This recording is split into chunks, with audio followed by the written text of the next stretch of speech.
everyone, and welcome to Thorough Newspaper Analysis, which is presented to you by LawSeco. So today we will be discussing two articles. The first article is from The Hindu, which is titled as BIMSTEC Needs to Reinvent Itself. So in our previous sessions, we have already understood that what do we mean by BIMSTEC. Don't worry, we'll see it again in this session as well. And then we'll understand that what are the areas amongst the BIMSTEC countries that need to be monitored and taken care of for better cooperation and growth for all the member states. The second article is from the Indian Express, which is titled as The Wellness Workforce. So basically, this article talks about the new bill which has been passed by the Parliament, which is named as the Elite and Healthcare Professional Bill 2020. So what is this bill and what are the main requisites that have been presented by the bill have been discussed in this article. And thirdly, we have the News in Flash column. Before moving further, let's have a look at the Project Maverick, which is almost free CLAT preparation course from LawSeco. So if you're preparing for CLAT 2021 or even 2022, you can enroll yourself for this course. The fees for this course is very nominal, that is just ₹100, and the link is available in the description box below. With this, let's see the multiple choice question from yesterday's discussion. Who has been appointed as the new Chief Election Commissioner? Your options are Sushil Chandra, Sunil Arora, T.N. Session, or none of the above. You can write down your answers in the comment section below. This is the descriptive question for the day. What role has BIMSTEC played in bringing cooperation amongst the member countries? So let's start a discussion for the first article, which talks about reinventing BIMSTEC. So before we dwell deeper into this article, first let me tell you what do we mean by BIMSTEC. Basically, BIMSTEC stands for Bay of Bengal Initiative for Multi-Sectoral, Technical and Economical Cooperation. So this has a grouping of the member states which are the littoral countries of the Bay of Bengal. Now here, the member states are India, Sri Lanka, Bangladesh, Myanmar, Thailand, Bhutan, and Nepal. Now, when we talk about the littoral states, by littoral states, we mean the states that actually share a boundary or border with the Bay of Bengal. But here, the countries Bhutan and Nepal are the exceptions because since both these countries are landlocked in nature, but still they are the member states of BIMSTEC. So we have understood about the BIMSTEC in our previous sessions as well. You can go through for further details. So recently, the foreign ministers of BIMSTEC have met virtually in the preparation for the 5th BIMSTEC summit in Sri Lanka. So if we talk about the birth and rejuvenation and the growth of BIMSTEC as a complete cooperation and a complete grouping, so it was established as a grouping of 5 countries, now which has grown to 8 through the Bangkok Declaration of 1997 to promote the rapid economic development.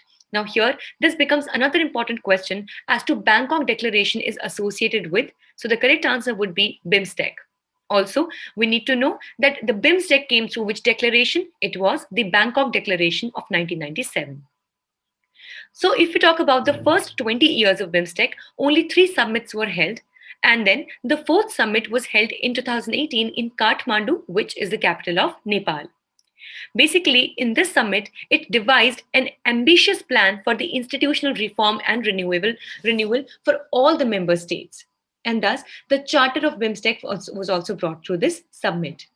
And then, in the year 2019, Prime Minister Modi's second swearing-in ceremony happened, and all the leaders of BIMSTEC were invited as honored guests and not of SARC. Now here what we need to know is that even in our previous sessions, we discussed about the tussle which the SARC nations, which are the South Asian Association for Regional Cooperation countries, they are facing because of the severe tussle which is there between India and Pakistan.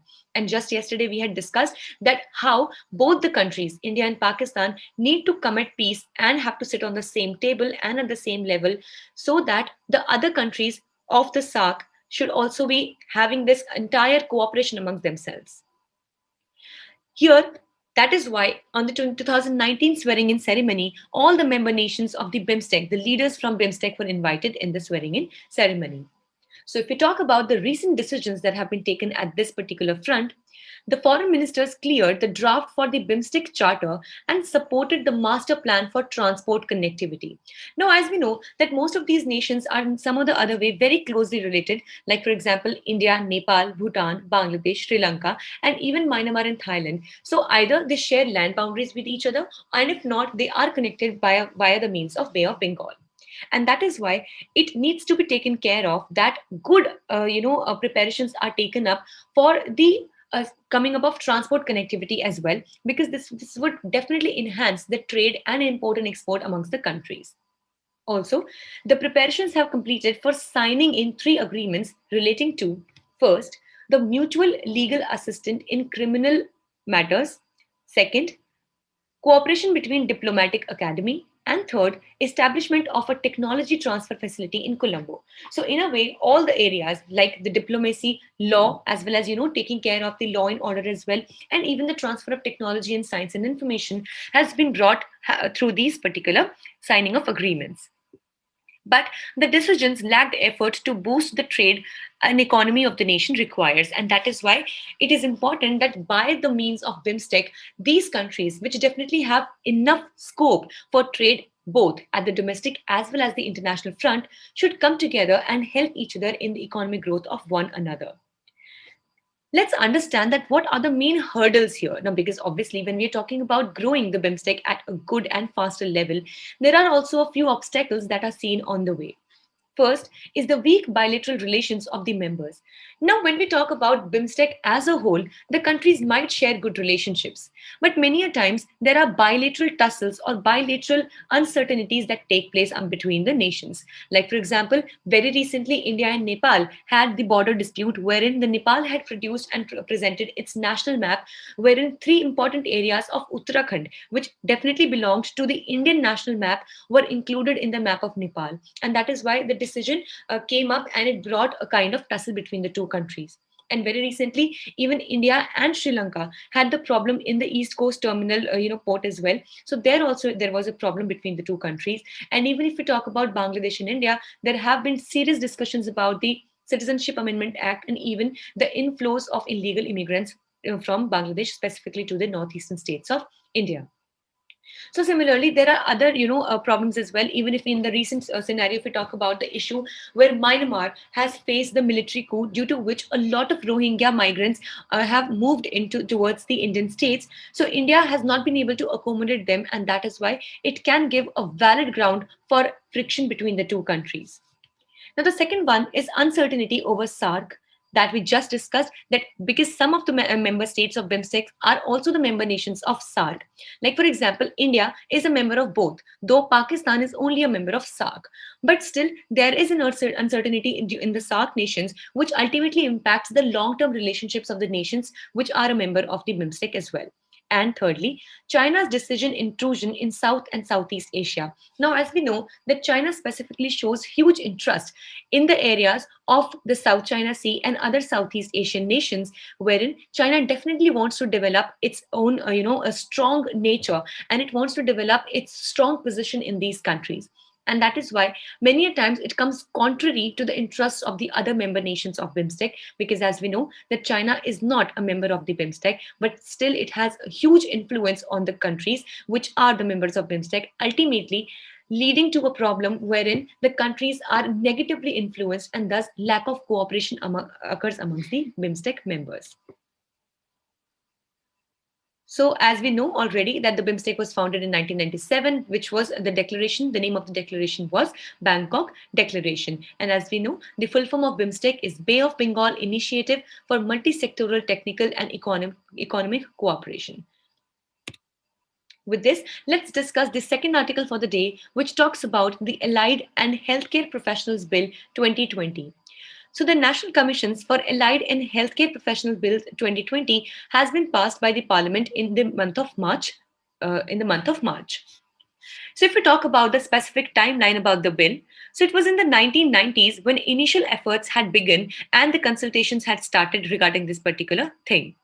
Then in 2015, the first draft bill was published for public comments. And then in the year 2018, it was a revised bill was introduced in Rajya Sabha, and 110 recommendations were made by the Parliamentary Standing Committee, and out of those, 102 were accepted. And finally, in the year 2020, the final bill was drafted and has been passed in 2021 March. So, if we talk about that, what this bill exactly is, so firstly, this bill provides for regulation and maintenance of standards of education and services by allied and healthcare professionals, and the maintenance of a central register of such professionals. Like as we know, that specifically in the times of COVID-19, the value and importance of these professionals that are dealing with the healthcare services, the hospitals and other healthcare services, these all things have been highlighted at a very good level. And that is why the professionalism, which we mean to say that the technical knowledge, the knowledge base, and the experience of such professionals has helped a lot in dealing with the situation in a very effective manner. That is why it is very much important that we pay good amount of attention on the education and the services which are provided by these allied and healthcare professionals. Now, these could be the doctors, the nurses, the midwiferys, and even if we talk about and we want to increase the scope of this, even the ASHA workers, which are the accredited social health activists. So these people all are associated with delivering efficiently the healthcare services to every citizen in the country. And that is why this bill proposes for proper regulation and maintenance of the standards of education. Because definitely we should make sure that when these professionals take up such important roles in the society, we should make sure that the education and the standards of education that they're attaining in the preliminary levels is up to the mark, so that the optimal and the best level of healthcare can be provided in the country.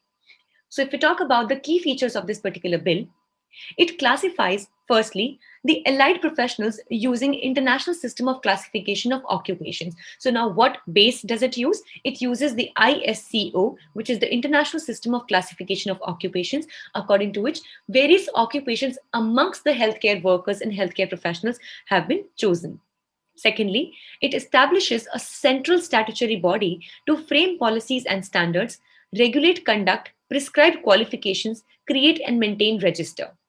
So thus, there will be a central role which would be played by the central statutory body, and it would take care of the various policy framings and setting up various guidelines and standards that would help creating and maintaining the standards of what we're actually trying to achieve by the virtue of this bill.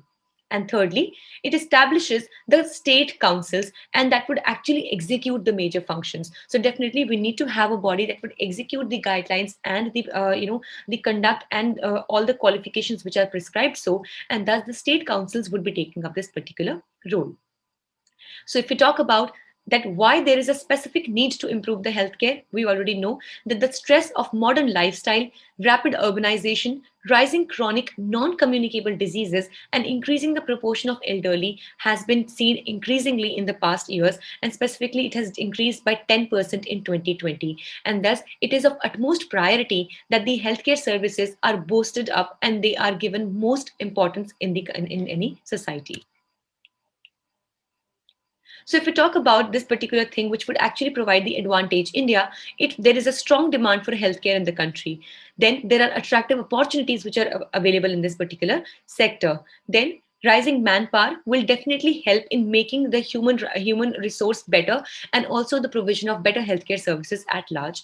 And finally, the policy and government support is required for such steps to be taken in the future. With this, let's see that what do we have for news in flash today. Firstly, Indian Rhino Vision 2020. So this vision came to a close on Tuesday after the release of two rhinos, of which one was an adult male and the other was a female, in Assam's Manas National Park from the Poibitra Wildlife Sanctuary.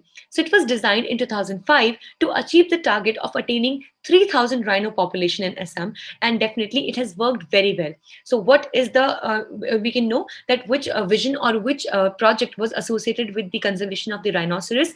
It was the Indian Rhino Vision 2020, which has recently successfully concluded. So this was all for the day. We hope it was a good and informative session for you all. Thank you so much for staying tuned with Lawseco, and please subscribe to our channels for such more daily updates to come.